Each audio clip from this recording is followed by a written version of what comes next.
नमस्कार दोस्तों, स्वागत है आपका आपके अपने चैनल में योग एंड साउ क्लासेस में। और आपको मालूम है फरवरी में सीजीपीएससी प्री एग्ज़ाम होने को है और उसमें इकोनॉमिक सर्वे कितना बड़ा रोल प्ले करने वाला है। जो पीएससी एग्ज़ाम दिलाते हैं, पीएससी प्री दिलाते हैं, उनको मालूम है आर्थिक सर्वेक्षण का क्या रोल रहता है, तो मुझे बताने की ज़रूरत नहीं है। लेकिन दिक्कत ये होता है कि आर्थिक सर्वेक्षण में इतने सारे फैक्ट्स, इतने सारे डेटा से कितना याद करोगे।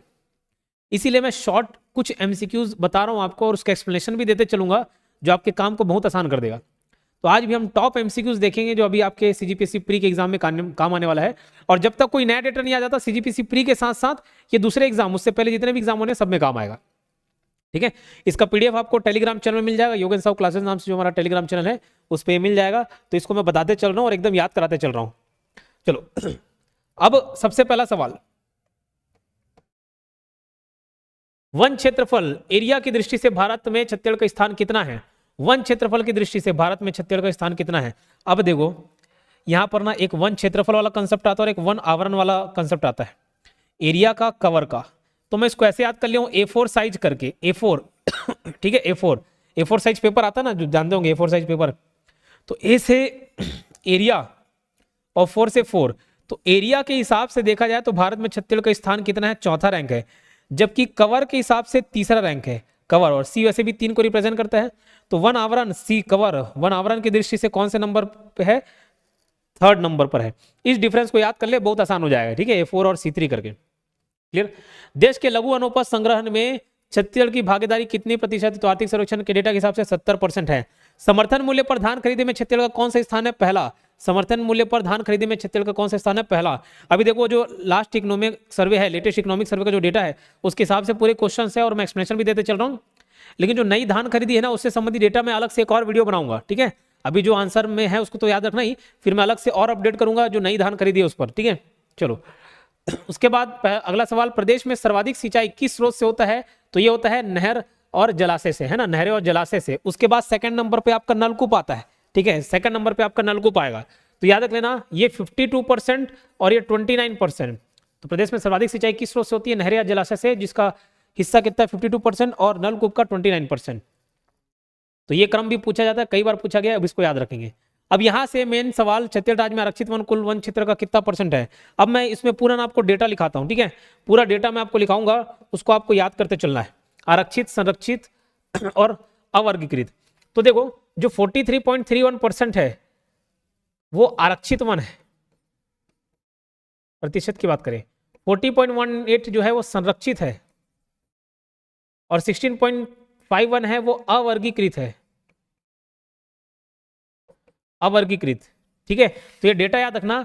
अब एक एक फिगर में ना कंफ्यूजन होता है, 43 था कि 40 था, 42 था, 16 था, क्या था। तो उसको याद करने का बेहतरीन तरीका है, उसको मैं आपको बताते चलता हूं। जैसे देखो आरक्षित में आ जो है ना, आ से ही 3 1 दिख जाएगा। देखो आ बना दिया 3 1 से, 3 1 से आ बना दिया। तो आरक्षित में 43 वाला फिगर है, 43.31, 4331। तो 43.31% आरक्षित वन का है प्रतिशत। ये पूछा जाता है, याद रखना।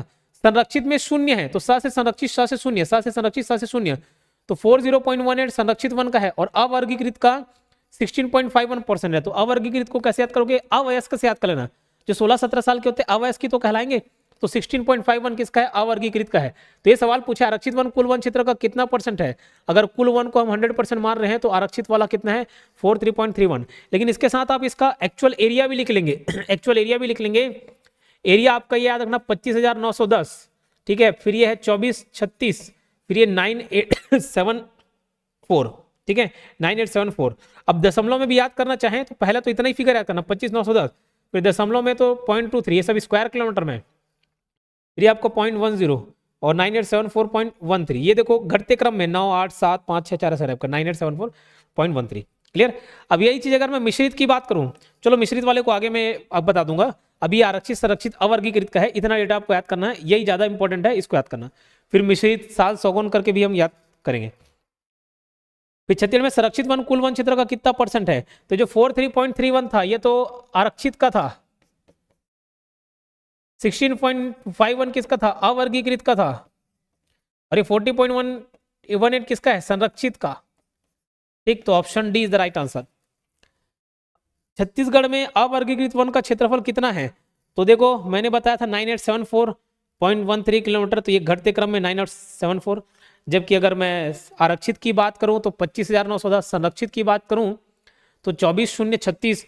तो ऐसे आपको डेटा याद रखना है। अगला सवाल, छत्तीसगढ़ राज्य में विद्युत उत्पादन की क्षमता सितंबर 2024 की स्थिति में कितने मेगावाट है? यही इकोनॉमिक सर्वे में यही डेटा दिया है, तो जहां तक डेटा दिया वही सवाल पूछेगा, ठीक है, भले अलग से मेंशन करे ना करे। तो देखो हमें नवंबर 2000 जब छत्तीसगढ़ राज्य का गठन हुआ था वहां से लेकर अभी सितंबर 2024 यहां तक का जो डेटा दिया है उसका सफर तय करवाते हैं। तो नवंबर 2000 में जो कैपेसिटी थी वो 1360 मेगावाट की थी, 1360 मेगावाट की थी, जो कि 119% बढ़कर अब हो गई है 2978.70, जो राउंड फिगर में 2979 बोल सकते हो, लेकिन एग्जैक्ट याद कर लेना 2978.70 हो गया है। तो नवंबर 2000 में 1360 मेगावाट की कैपेसिटी थी, अभी सितंबर 2024 में 2978.70 हो गया है। तो इसको याद रखना 2978.70 मेगावाट। क्लियर, चलो आगे बढ़ते हैं। ये देखो सीजीपीएससी क्रैश कोर्स है और इसको आप परचेस कर सकते हैं बहुत ही कम फीस पर। इसकी वैलिडिटी कम रहेगी, इसकी वैलिडिटी कम है। जो नॉर्मल फुल सीजीपीएससी कोर्स था ना लगभग वैसा ही सिलेबस है पूरा, लेकिन इसकी वैलिडिटी कम है, थोड़े कम समय के लिए, 1 साल के लिए नहीं पूरा, ठीक है। तो हाँ इसको आप ले सकते हैं। और न्यू ईयर में तो और आपको बेनिफिट मिलेगा, अभी न्यू ईयर का 40% आपको डिस्काउंट मिलेगा। उसका कूपन कोड कुछ दिन में मैं अपडेट कर दूंगा, बता दूंगा, तो न्यू ईयर में भी आप परचेस कर सकते हैं। ये आपको पहले लेना है तो एक बार कॉल कर लेंगे हेल्पलाइन नंबर पर, ये 8770123687, इस नंबर पर आप कॉल कर लेंगे। सीजीपीएससी प्री का टेस्ट सीरीज चल रहा है, ये तो आपको परचेस करना ही चाहिए, ये वीडियो एक्सप्लेनेशन के साथ ही है। हाँ सर, हाँ सर, ओके सर, मैं 10 मिनट में निकलता हूँ। हाँ 10 मिनट में निकलता हूँ, निकलो, ठीक है। चलिए फिर ये मंडी उप निरीक्षक का जो ध्यान दे रहे होंगे, ये हमारा एप्लीकेशन है योगेन साहु क्लासेस नाम से, और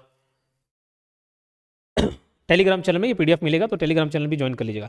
इंस्टाग्राम आईडी भी फॉलो कर लें, है ना, योगेन साहु क्लासेस नाम से ही। छत्तीसगढ़ राज्य में वर्तमान में कितने कृषि उपज मंडियां कार्यरत हैं? तो देखो 69 उपज मंडी है और 121 उप मंडी है, तो इसको याद कर लेना, 69 और 121, 121। तो 69 कृषि उपज मंडी है और 121 उप मंडी, उप मंडी, तो मंडी फिर पूछा है तो मंडी 69 है। छत्तीसगढ़ राज्य में वर्तमान में कितनी उप मंडियां कार्यरत हैं? 121। छत्तीसगढ़ राज्य में कितने उपार्जन केंद्रों के माध्यम से धान उपार्जन किया जा रहा है?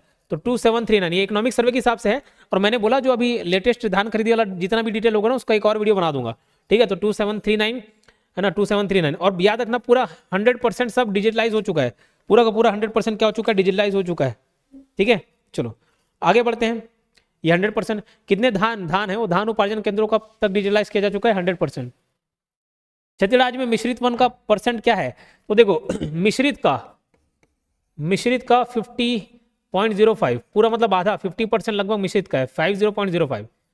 फिर साल का, यहाँ पे भी साल और शून्य कर लेना, 40.53 साल वनों का है। और सागौन का 9.42 है, तो सागौन में ना आ रहा है ना, तो ना से 9.42 ऐसे याद रखेंगे, है ना।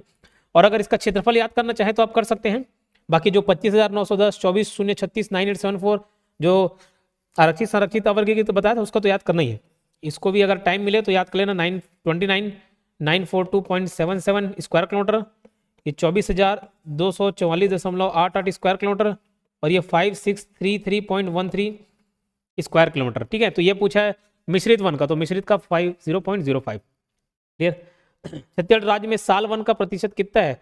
तो साल का है 40.53। क्लियर, साल। सागौन में ना आ रहा है तो ना से याद कर लेना, लास्ट में 9 है ना, सागौन 9। छत्तीसगढ़ राज्य में सर्वाधिक जनसंख्या घनत्व वाला जिला, ये आपको याद रखना है, ठीक है। तो इसके लिए कुछ कोड है, सर्वाधिक घन, तो जन घन करके याद कर लेना, जनसंख्या घनत्व, ठीक है। तो ये जैसे जन घन ज्यादा रहेगा, जनसंख्या घनत्व मतलब समझते हो, एक स्क्वायर किलोमीटर के अंदर कितने लोग रह रहे हैं, तो ज्यादा लोग रहेंगे, कुलबिल तो आप बोलोगे ना हाय रब्बा, तो रब से याद कर लेना, रब, जन घन वाला कोड है रब। र से रायपुर, ब से बीजापुर, रायपुर में सबसे ज्यादा है ना, रायपुर में सबसे ज्यादा और सबसे कम बीजापुर में। छत्तीसगढ़ राज्य में न्यूनतम जनसंख्या घनत्व वाला जिला है बीजापुर, तो रायपुर में सबसे ज्यादा है, रायपुर में सबसे ज्यादा है, कितने हैं 960% प्रति स्क्वायर किलोमीटर, ठीक है। बीजापुर में सबसे कम है। क्लियर। तो ये जनघन वाला ट्रिक याद रखेंगे। साक्षरता की बात करें, ये लेटेस्ट इकोनॉमिक सर्वे के हिसाब से डेटा ना, इकोनॉमिक सर्वे के, तो साक्षरता की बात करें तो सबसे ज्यादा साक्षरता दुर्ग जिले में मिलेंगे और सबसे कम मिलेंगे सुकमा में। तो दुर्ग में भाई, अब दुर्ग भिलाई ये सब ज्ञान की राजधानी है, तो दुर्ग रहेगा ही। और सुकमा मतलब नहीं सक पाना, जहां पढ़ नहीं सक पा रहे, तो सुकमा कम रहेगा। और देखो 0 से 6 वर्ष के लिंगानुपात वाले बच्चे, तो इनके पास, इनके जो छोटे बच्चे हैं 0 से 6 वाले लिंगानुपात, दांत में शक्ति नहीं रहता, तो दांत में शक्ति नहीं रहता से आगना दांत से दंतेवाड़ा में सबसे ज्यादा है, और शक्ति नहीं रहता शक्ति जिले में सबसे कम है। ठीक है। छत्तीसगढ़ राज्य में न्यूनतम जनसंख्या वाला घनत्व वाला जिला कौन सा? बीजापुर। फिर छत्तीसगढ़ राज्य में 2011 की जनगणना अनुसार छत्तीसगढ़ का औसत जनसंख्या घनत्व कितना है? अब ये देखो 2011 वाला भी याद रख लेना, क्योंकि अभी तक 2011 का भी पूछ दिया जा रहा है। 2021 में सेंसस तो हुआ नहीं, ठीक है, 2021 वाला नहीं हुआ है, लेकिन अभी इकोनॉमिक सर्वे में हमारा कुछ डेटा दिया गया है। छत्तीसगढ़ का जैसे पॉपुलेशन जो है 2,55,00,000 ऐसे समथिंग था, वो अब 3,08,00,000 हो गया है। तो वो डेटा जहां से भी अरेंज करके दिया हो, तो अभी वाला भी पढ़ना और 2011 वाला भी पढ़ लेना, ठीक है। चलो, तो अभी 2011 का पूछा है, किसका पूछा है उसको भी ध्यान रखना। तो अभी 2011 में 189 है, और 2025 के हिसाब से इकोनॉमिक सर्वे, आर्थिक सर्वेक्षण 2025 के हिसाब से ये 228 हो चुका है, ठीक है। 189 से 228 हो गया, तो कितना बढ़ गया उसको भी आप ध्यान रखेंगे। क्लियर। चलो अगला सवाल देखते हैं। छत्तीसगढ़ राज्य में 2011 की जनगणना अनुसार 0 से 6 वर्ष तक आयु का औसत लिंगानुपात कितना? ये 2011 वाला पूछ रहा है। तो 2011 में 969 था, जो अब 2025 के डेटा के हिसाब से 963 हो गया है। ठीक है, 2025 के डेटा के हिसाब से 963 हो गया। क्लियर। चलो आगे बढ़ते हैं। छत्तीसगढ़ राज्य में सर्वाधिक साक्षरता दर वाला जिला, मैं बताया था साक्षरता सबसे ज्यादा दुर्ग में और सबसे कम सुकमा में, सबसे ज्यादा दुर्ग में और सबसे कम सुकमा में। तो अब उसको याद रख लेना, दुर्ग का प्रतिशत 86.71%, 86.7%, और सुकमा की हम बात करें तो 45.69%, 45.69% ये साक्षरता दर है, इसको आप याद रखेंगे, ठीक है। छत्तीसगढ़ में 0 से 6 वर्ष तक की आयु में सर्वाधिक लिंगानुपात वाला जिला कौन सा है? तो मैं बताया था दांत में शक्ति से, तो सर्वाधिक दांत में शक्ति, दांत से आगना दंतेवाड़ा है ना, दंतेवाड़ा, और शक्ति से सबसे कम किसमें? शक्ति जिले में। तो दंतेवाड़ा में 1012 है, और शक्ति जिले में सबसे कम है 916 है, ठीक है। लेकिन ये 0 से 6 वर्ष वाला लिंगानुपात है, ओवरऑल नहीं। छत्तीसगढ़ में दिसंबर 2024 की स्थिति में तहसीलों की संख्या कितनी है? तो पूरा जिला, नगर पंचायत, नगर पालिका सब याद रख लो। तो जिला 33, संभाग 5, नदी अपवाह तंत्र, बोलोगे सर नदी अपवाह तंत्र 5 नहीं, इकोनॉमिक सर्वे में 4 दे दिया है। एक हम लोग भी 5 पढ़ाते हैं और 5 है भी, लेकिन इकोनॉमिक सर्वे में एक को एक्सक्लूड कर दिया। अगर आप खाली संख्या पूछे ना, तो इकोनॉमिक सर्वे के डेटा के हिसाब से आपको 4 मानना पड़ेगा, ठीक है। खाली संख्या डायरेक्ट पूछ देते तो नदी अपवाह तंत्र 4 हो गया, संभाग 5 हो गया, जिला तहसील 251 हो गया। फिर नगर निगम याद करना, नगर निगम 14 है, नगर पालिका परिषद आपका 54 है, और नगर पंचायत 124 है, ठीक है। संभाग 5 है, नदी अपवाह तंत्र 4 है, जिला 33 है, तहसील 251 है, नगर निगम 14 है, नगर पंचायत, नगर पालिका 54, नगर पंचायत परिषद 124, ये इकोनॉमिक सर्वे के हिसाब से। क्लियर। तो ये दिसंबर 2024 की स्थिति में तहसीलों की संख्या कितनी? 251। आगे बढ़ते हैं। छत्तीसगढ़ आर्थिक सर्वेक्षण 2024-25 के अनुसार महिला साक्षरता दर कितने हैं? तो देखो महिला और पुरुष, ये जो 82.75 है, ये 2024-25 का डेटा है, इकोनॉमिक सर्वे का डेटा है। तो ये पुरुष का 82.75 है, और महिला का 67.40 है। पुरुष का 82.75 है, महिला का 67.40% है, ये साक्षरता दर है। लेकिन किसका? 2024-25 के आंकड़ों के हिसाब से ये। क्लियर। तो पुरुष महिला दोनों का मैंने बता दिया, ठीक है। एवरेज निकालेंगे तो 70% के लगभग आएगा। नवीनतम आंकड़ों के अनुसार छत्तीसगढ़ में हिंदुओं की संख्या कितनी है? तो मैं पूरा पॉपुलेशन लिखा देता हूं। ओवरऑल पॉपुलेशन टोटल कितना है बोलने तो 3,08,67,000, ठीक है। 3,08,67,000 लिख लेना, 3,08,67,000। उसमें 2.83 करोड़ हिंदू हैं, मुस्लिमों की संख्या 6.36 लाख है। ये 5.3 करोड़ नहीं है, ये लाख है, 5.3 लाख।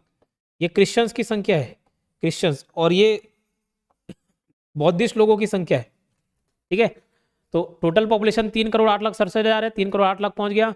हिंदुओं की संख्या 2.83 करोड़, मुसलमानों की 6.36, और क्रिश्चियंस की 5.91, और बुद्धिस्ट लोग का 1000 में, ये लाख छोड़ दो, ये ऐसे 1000 में काउंट करना, 74,665।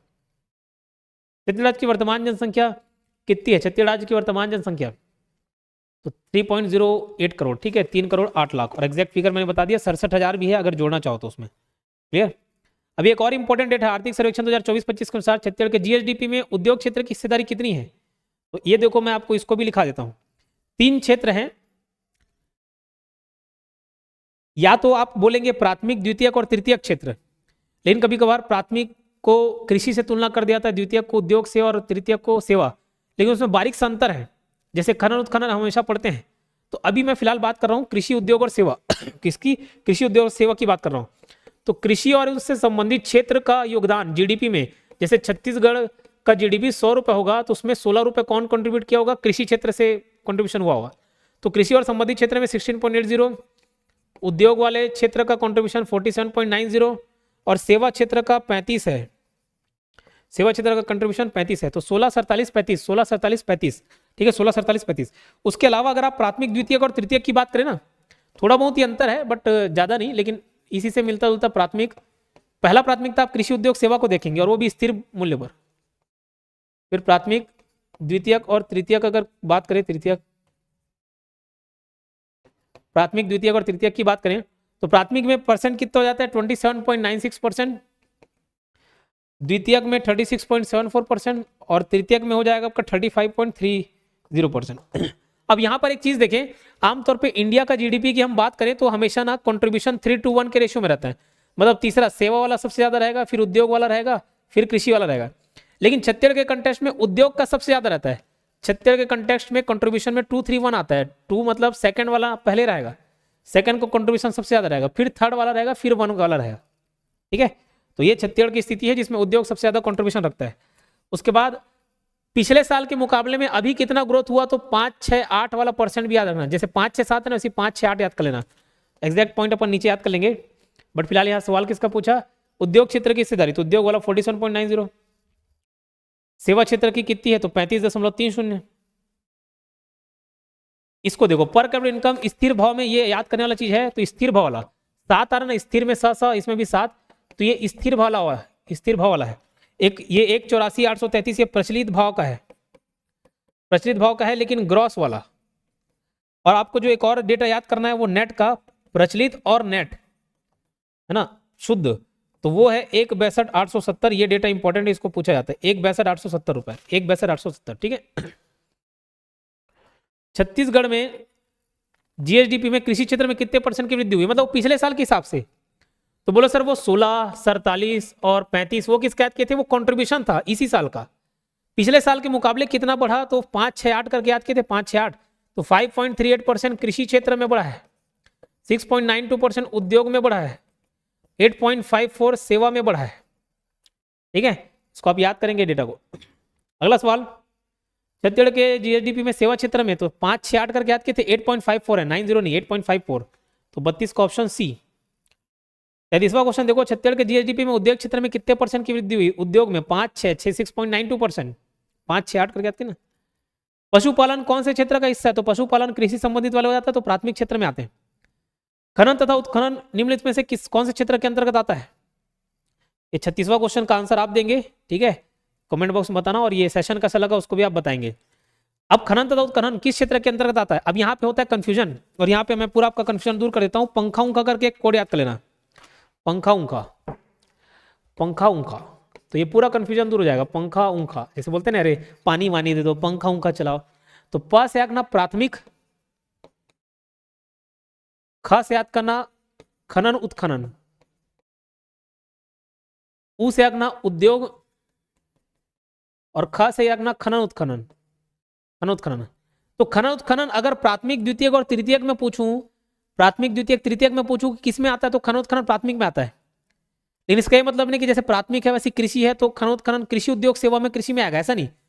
कृषि उद्योग सेवा की बात करें तो खनन उत्खनन उद्योग में आता है, ठीक है, बस ये अंतर याद रखना। तो खनन उत्खनन निम्नलिखित में से किस क्षेत्र के अंतर्गत आता है, प्राथमिक, द्वितीयक, तृतीयक, तो प्राथमिक में आएगा। लेकिन ये ऑप्शन अगर आपको देता, प्राथमिक की जगह कृषि लिखा रहता, द्वितीयक की जगह उद्योग क्षेत्र लिखा रहता, और तृतीयक की जगह सेवा लिखा रहता, तो आप कृषि नहीं मारते, आप उद्योग मारते, ठीक। तो ये 35 सवाल था, इकोनॉमिक सर्वे का क्वेश्चन था। उम्मीद है आपको ये पसंद आया होगा, और इंपॉर्टेंट डेटा है सारे, इसको याद कर लेना, ठीक है। मिलते हैं नेक्स्ट वीडियो में, धन्यवाद।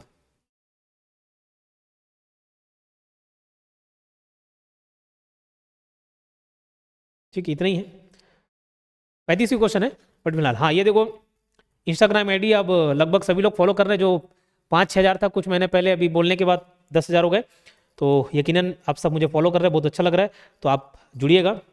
और ये टेलीग्राम चैनल भी है और हमारा एप्लीकेशन भी है, तो यहाँ से भी आप जुड़ सकते हैं। मिलते हैं नेक्स्ट वीडियो में, धन्यवाद।